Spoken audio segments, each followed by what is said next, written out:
I'm still bullish on crypto. I'm bullish. Obviously, it's way down right now. I mean, I took a hit. Everybody took a hit on crypto. So crypto divides into two different categories, if you will.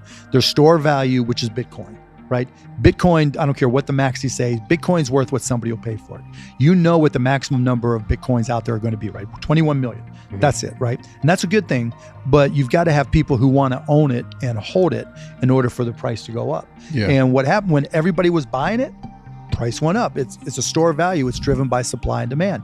I think it'll replace a lot of gold holders, people, who in the past have owned gold, and because no one owns physical gold. It's really just a digital transaction anyways, and Bitcoin's a better version of that than gold. Yeah. So I think Bitcoin's going to be okay, but where the price is going to go and when, it's just supply and demand. What about Ethereum? Ethereum, I like the best. Right? Oh, me too. But why? So Ethereum is driven by utility, right? A reason to use it.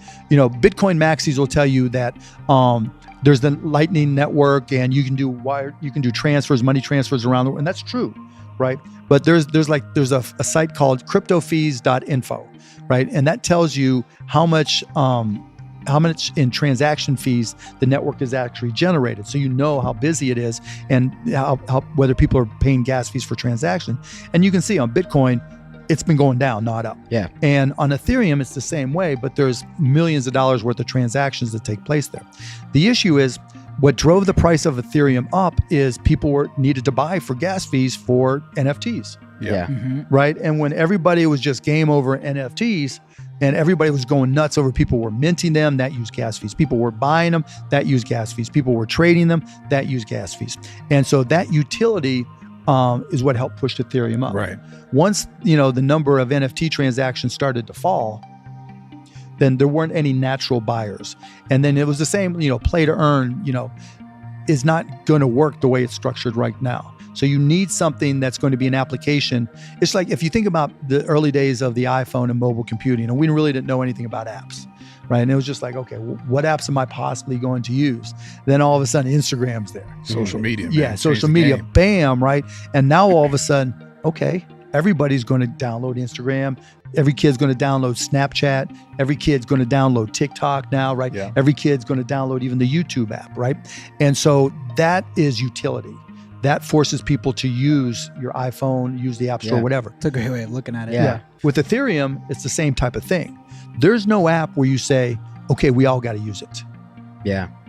That's what it needs. And it's not going to be like, okay, here's Instagram for Ethereum, or here's how do Snapchat. You think that happens then? Somebody just has a smart idea. And create it. Like more people got to was driving it the whole time. And I'm an investor in OpenSea, and it's been great, right? Mm-hmm. But and then play to earn. I'm an investor in Axie Infinity, Mavis, and I think they messed it up, right? And they kind of got hurt because they got hacked, and so it's not fully fair. But you've got to have a reason for people to buy the token, whether it's Ethereum or another one, other than just speculation. Sure. Because when the speculators leave, it's like Dogecoin. Dogecoin's fun. Right? Dogecoin is kind of the starter drug for crypto. Mm-hmm. It's cheap, easy, maybe cheap. It is, right? It's just you can't do anything with Dogecoin though, can you? Well, you can buy stuff. Go to Mavs.com. You can buy tickets. You can buy whatever Dogecoin? You want. Yeah, for sure. Oh, yeah. Wow. When people were buying and trading Dogecoin a lot, we were making thousands of dollars a week, 10,000 a week here and there, right? So it was real money for us. But at the same time, once people stop speculating on it, people lost kind of the vibe for it. Right. And the novelty in it. Yeah, and then it's novelty, but like I got, back when it was under a penny, my 12-year, back then he was like 9. He was like, oh, we got to buy Dogecoin on Robinhood. But it was his way to start. Yeah, what's that? Your kid? But yeah, now he's not supposed to because he wasn't 18 or whatever, but I hooked him up. Yeah, that's so spent funny. $11 or whatever. He's into that young? Yeah, and now he set up, he took his PC that he has for school and he mines Ethereum on it. And he's like, well, I don't think the Ethereum 2.0 is going to happen. So I'm going to keep how old is this kid? Now he's 12. Wow.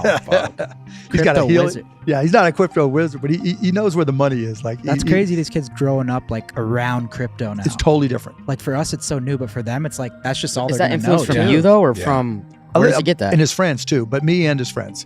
Like me, he sees me trying to make money and just being an entrepreneurial, so he likes being entrepreneurial. Yeah. But in crypto in general, you need a reason to buy the token. Right. And if it's just for speculation, it's going to go up and down. It's probably going to disappear at some point because 95% of the blockchains are going to go.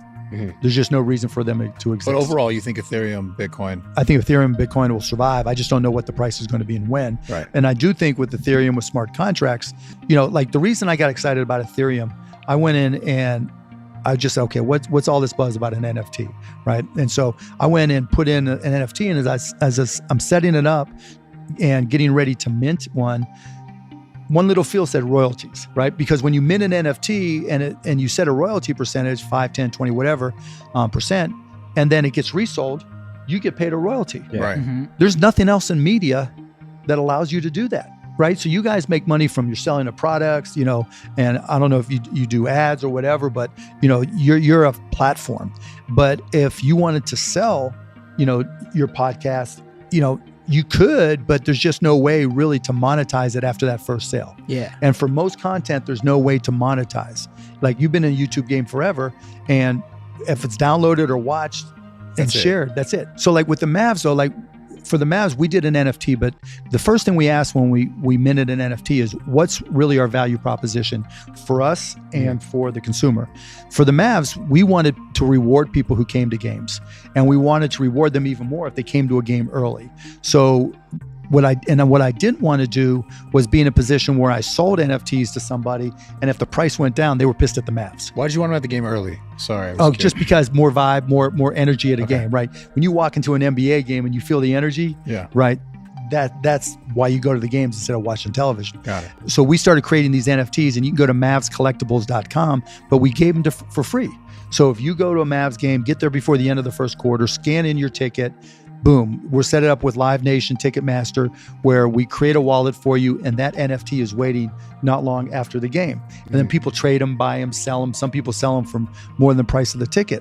But the point being that I don't want to be in the game where I'm selling NFTs to try to make a quick buck, because when the price go down like they are now, right, your brand is impacted, For sure. right? They're thinking, yeah, I bought it, and got my Happy Dad NFT, but it no go up. Why do you think the whole NFT thing kind of slowed down? Why do you think? Because once there wasn't enough money coming in, right? I mean, it was all speculation. There's like 90% speculation, 10% I just like I like to own this. Like having a Bored Ape, okay, there's still some cachet for it, whether or not you have it as your profile or not.